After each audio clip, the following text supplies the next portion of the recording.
So yan, good morning uli mga ka-update. At update ulit tayo sa aming lugar dito sa Palawan siyempre. Ngayon po ay November 1. Patuloy pa rin nananalasa si Bagyong Leon. Pero sa biyaya ng Panginoon, kami nagpapasalamat na hindi kami masyadong apektado. Although na yung kanyang ulan, ayan, naranasan din namin dito. Pero yung lakas, hangin, hindi naman. At saka yung alon. So ito, maaga pa, meron namang nakuha ng mga peebles. Ayan. Yan, may naglalambat. Ayan.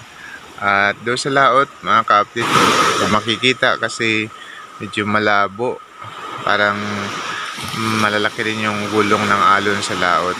So yun, kita naman. So marami nang nakapaglaot mga wheel. Pero kahapon medyo malakas dito.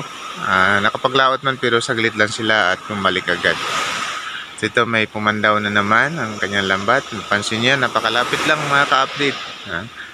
Almost 100 meters lang galing dito sa tabi ng Aplaya.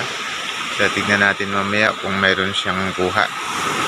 Patuloy naming dalangin sa ibang lugar na apektado ni Leon.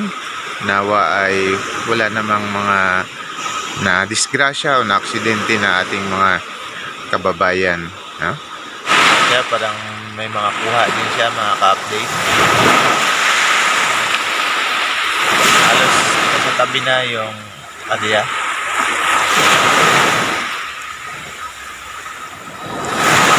Pinakadulo ng lambat, halos sa tabi na lang.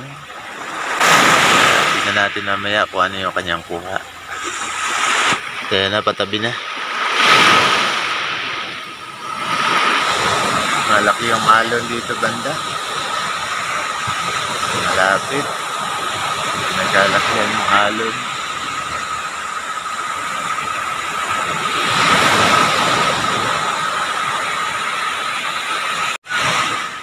Ayan, malapit na sa tabi. Sana maraming huli. Okay. Ulam din. Wala nang banak. Ayan.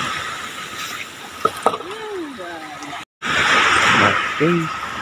Libre na pang ulam. Mga matambaka. Mahal. Wala pa mo kaya chat? Hindi na ako nagsama-sama.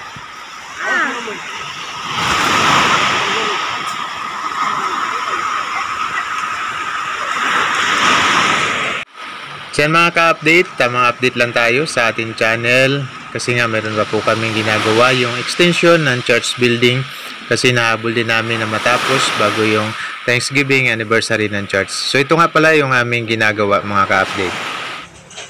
So ito, dumating yung yero natin na ikakabit kaya lagay muna namin sa loob pansamantala at bukas na may kakabit. Walang gloves ah. Ayan. Kasi medyo hapon na ito ngayon mga ka-update at medyo maulan pa. So ito, pinapatanggal natin yung wire para pag bubong hindi sagabal. Ililipat lang dyan yan sa unahan mga ka-update. At ito na nga, nagsimula na tayo magbubong.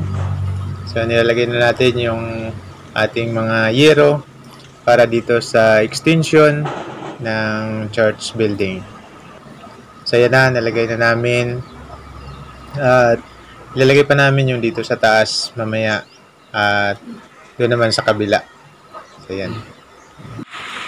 yan, maraming salamat sa suporta, sa panonood mga ka-update. Nawa ay patuloy nyo kaming suportahan sa aming mga vlog.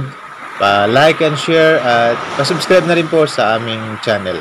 So, thank you very much. To God be the glory and God bless po sa ating lahat.